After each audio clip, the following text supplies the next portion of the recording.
Chapter 11. Hollywood.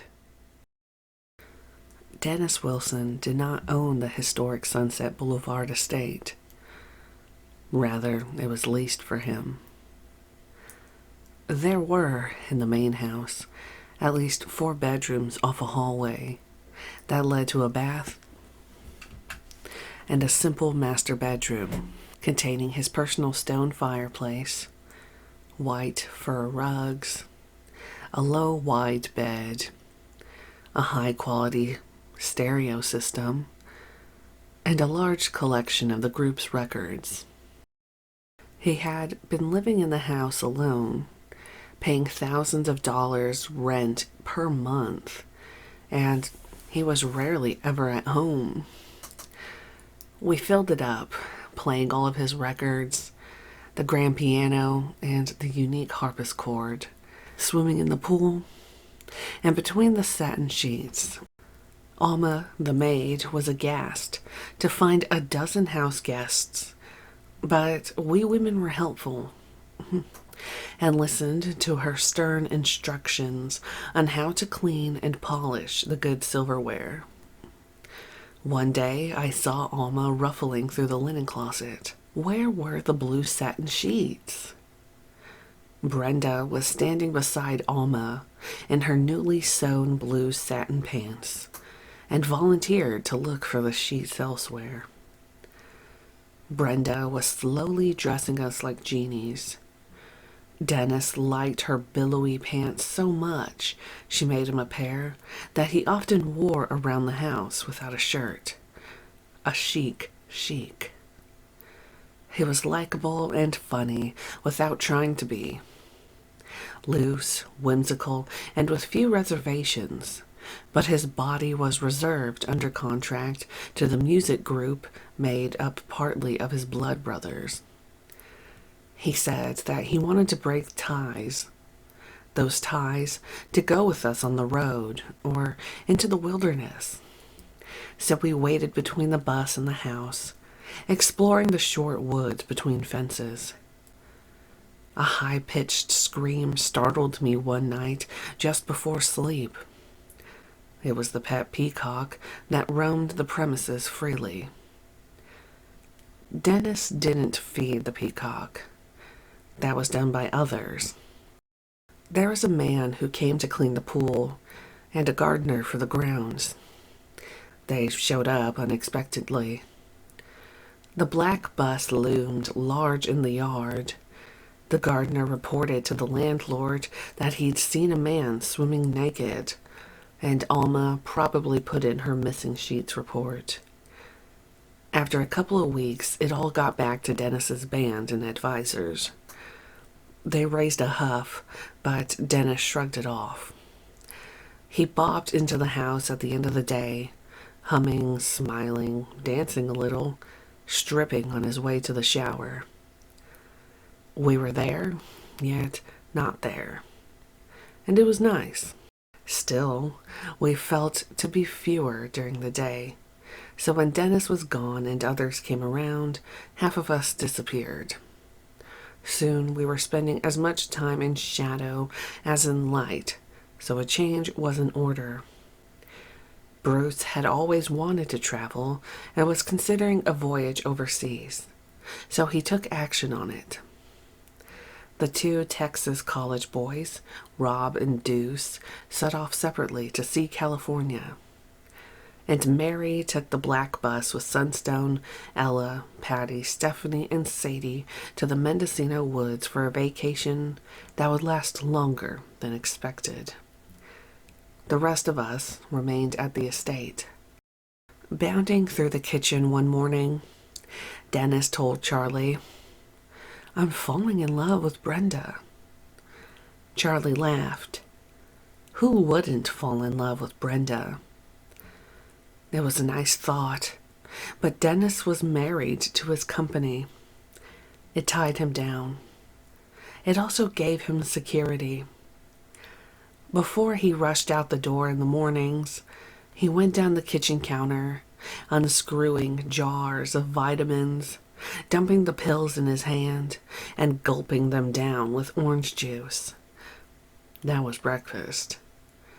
In the otherwise vacant cupboards, I counted 37 jars of vitamins. The refrigerator contained nothing but unprocessed orange juice and dairy products. Dennis Dennis told us to order what we wanted from the dairyman and put it on his tab. He also offered to charge food, but we had other ideas. We floated the Rolls Royce behind high-end supermarkets and loaded it with grade A garbage, winking at box boys who pretended not to be looking. Then we spread big dinners on fine linen and china plates. When Dennis's friends came to eat, we didn't tell them where we got the food until after they'd eaten it, then snickered to see their expressions of satisfaction sink. But Dennis ate heartily and always thanked us. Ruth, the preacher's daughter, came from the north, fuller-bodied and fancifully dressed, lugging a big suitcase over the threshold, and barely pausing to say hello before asking to be shown the bathtub. Her father had permitted her a marriage of convenience, so she was legally free at 16. Ruth said she wouldn't be staying long because she was on her way to see a boyfriend, but she stayed for a week, then a month, until she was such a part as a piece to a puzzle that apparently she forgot she was going at all.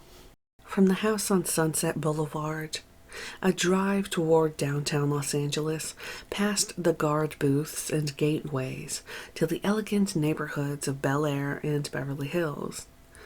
The real estate then descended in the value all the way to the Sunset Strip, once the glamorous gold standard of talent and creativity, but by then just a hodgepodge of glitter and litter. Farther down, the boulevard was lined with junkyards, liquor stores, and little stucco Hispanic communities, before careening into the flat gray cement surfaces of downtown LA. But traveling in the other direction from Dennis's driveway, Sunset Boulevard was a clean breeze to the beach, bordered by quiet side streets of modest mansions. Those of us at the estate sampled lives of leisure, sipping orange juice by the pool, kicking our chlorine-clean feet into brocade couches while embroidering, flopping on Dennis's bed, or dancing to all of his albums. Good Vibrations was still popular, and we heard the first version of Smile over 40 years before the final recording was finished. It seemed that Dennis and his brothers did not understand the physics of the vibrations they were singing about, but their music was catchy and their harmonies good. They had begun as teenagers, fooling with guitars in their garage, then picked up and furthered their music wave that spread from California to the rest of the world. Surfer music. By the time I'd hit high school, they were famous. Financially successful musicians with a number of albums and yearly concert tours. They were not without problems. The first time I saw the Beach Boys in person was at a big teenage fair. They had short hair and wore pale, striped, short-sleeved shirts like the dozen or so in Dennis's closet. Most of the group was set to play on an outdoor stage at the appointed time, but the lead singer, Dennis's brother Brian, was not there. A standing audience grew more and more impatient. Over half an hour later, when Brian did show, he was stumbling drunk and had to sit down. Members of the crowd by then were rowdy and merciless. Some had bought raw eggs at the Orange Julius stand, and the group got pelted. Watching the yellow yolks splash against their pressed shirts, I felt simultaneously embarrassed for them and glad. The words to their music had never meant anything to me. Dennis and his brothers were not surfers by definition. Their music was commercially popular by design. The design was part of the business, which didn't necessarily have anything to do with the singers' lives or beliefs. In keeping with trends, they sang about vegetarianism and transcendental meditation, but most, if not all, ate meat. And Dennis couldn't sit down long enough to meditate. Brother Brian was seriously troubled. It was an accepted fact that he had been holed up in his bedroom for months. Dennis was troubled too. The opinions of his fans were important to him, but seeing the public from a vantage few of its own ever get. They had raised him up to be an idol. In this position, a man might seek someone to look up to. The Christ of our culture was still on the cross, so Dennis and his partners, like the Beatles, had gone instead for a brief audience with India's most famous living guru, the Maharishi Mahesh Yogi. Dennis did not have a lot to say about the Maharishi.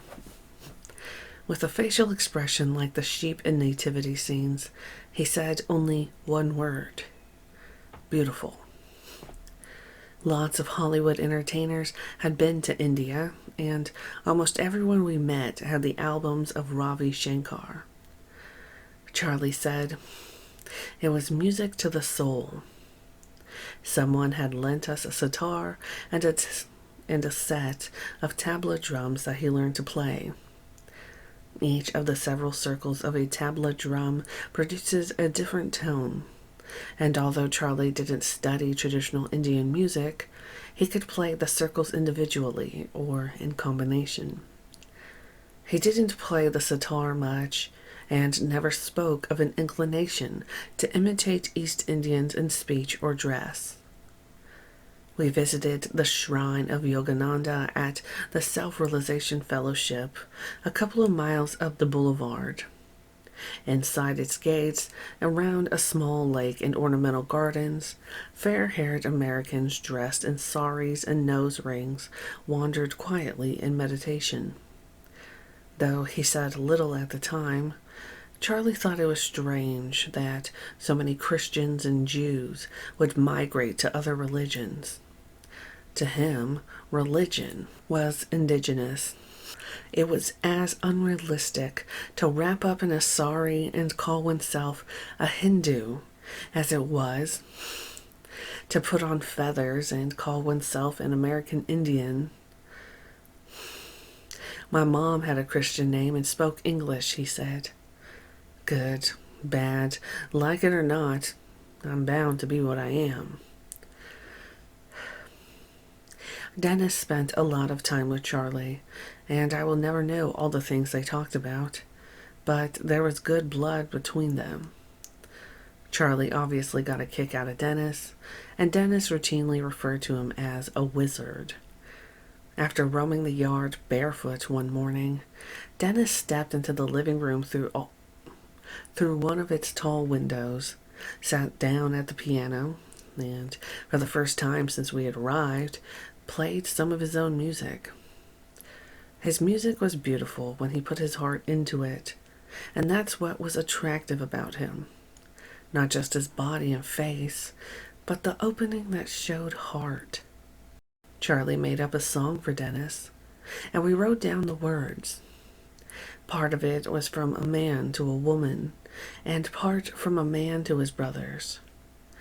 Dennis would later talk the Beach Boys into recording the song, but someone would talk him into changing the rhythm and words and failing to even mention Charlie. Dean, the preacher, left the Ukiah woods, heading south about the time that the girls in the black bus passed him going north. Since his daughter Ruth was living with us, Dean was welcomed by Dennis to use the guest house.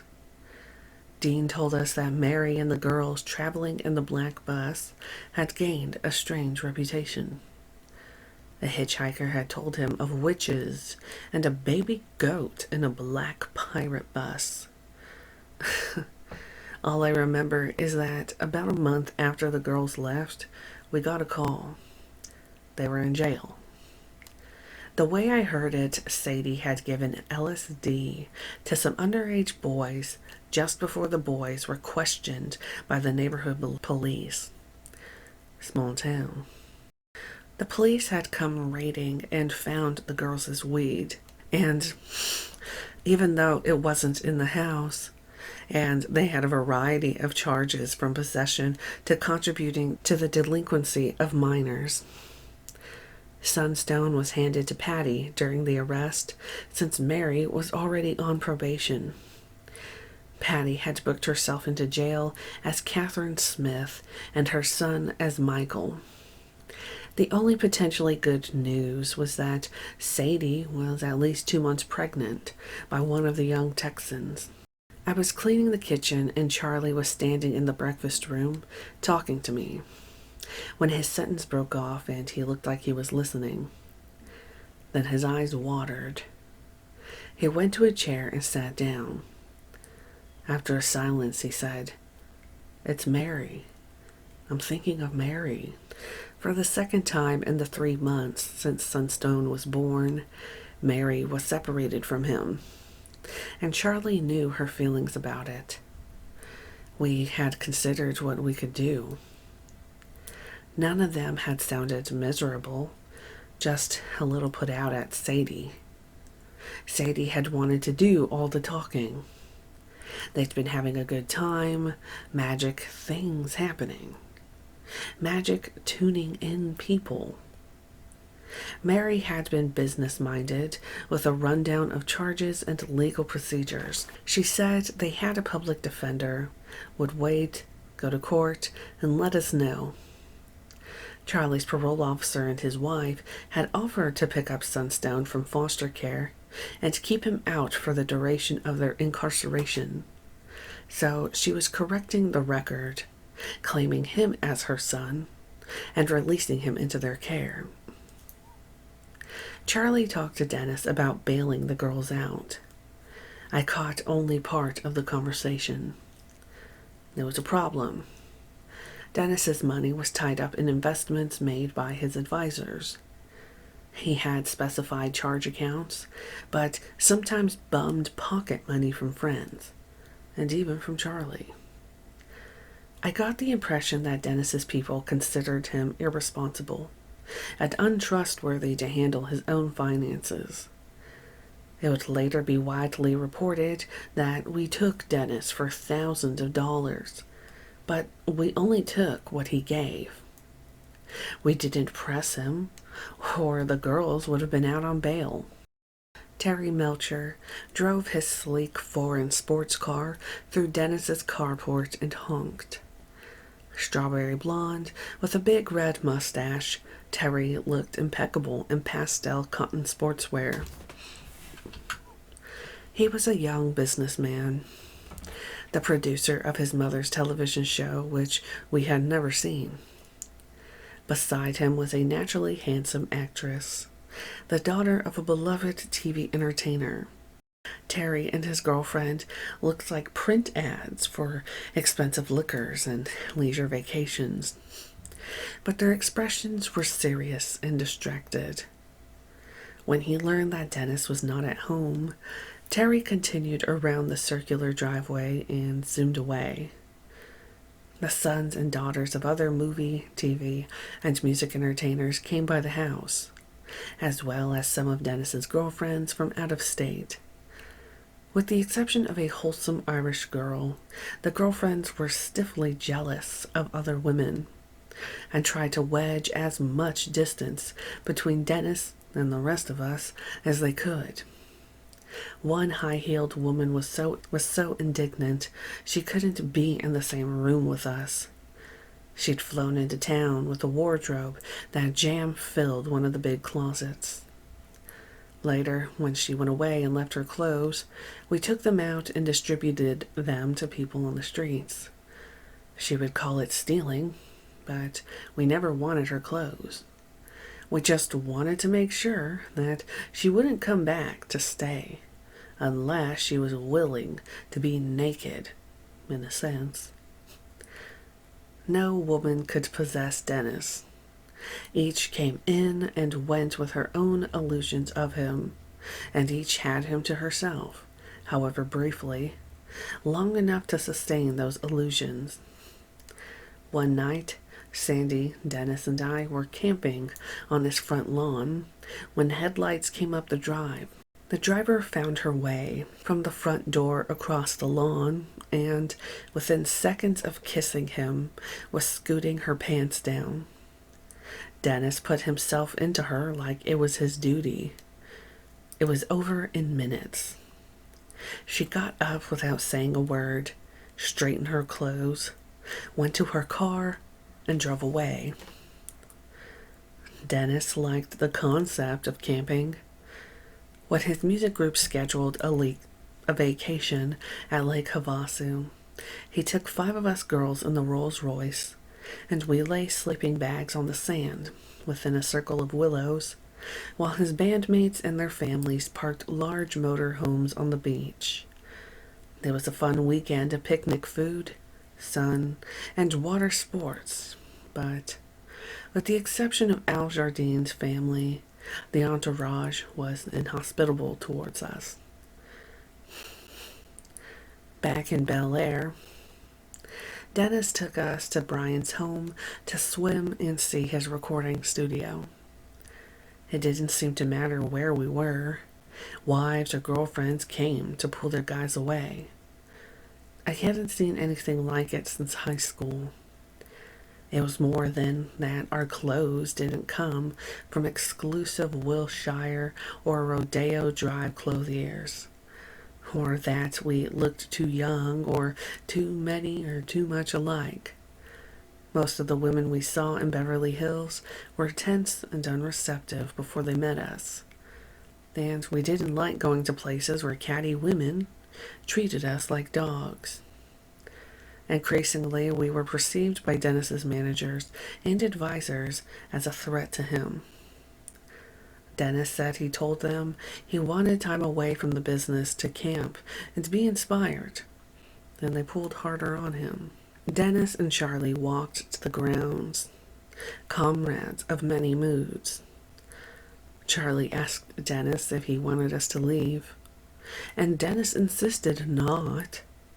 But each time he declared he was going to take a vacation to travel with us, he only got wound up tighter and, in turning, looped himself into even more commitments. "Okay, I'll see you at 5, I heard him tell someone on the phone. And I said, "Dennis, you already said you were going somewhere at 5. He just shrugged and made a funny face. Wasn't he just in a big movie? He traveled the world, played before thousands who paid him for it, had girls in every state eager to lie with him or just get a scrap of paper he touched. He meant well. What did it matter what he said? But it did. And he was perpetually agitated. There was good reason for Dennis's dilemma. Popularity and wealth were not entirely satisfying ends to him. Surety and peace eluded him. And while most of us girls were ordinary, Charlie showed more faith in himself than even the most successful people Dennis knew. Dennis was beyond fame and money, but even in his youth, he was already spent. He couldn't roam for more than a day. He was owned and operated. People's investments rode upon him. He had signed the contracts long before, and he didn't have the will or the confidence to make the change. He had gained access to half the world through his company. It was a lot to give up for a soul he was unsure of. Twice, Dennis told us he would be home for dinner, and the rest of us waited, and he didn't come. So the next day we left the estate and went back to the valley, where the land is flat and wide, to the foothills above the smog line, to the ranch.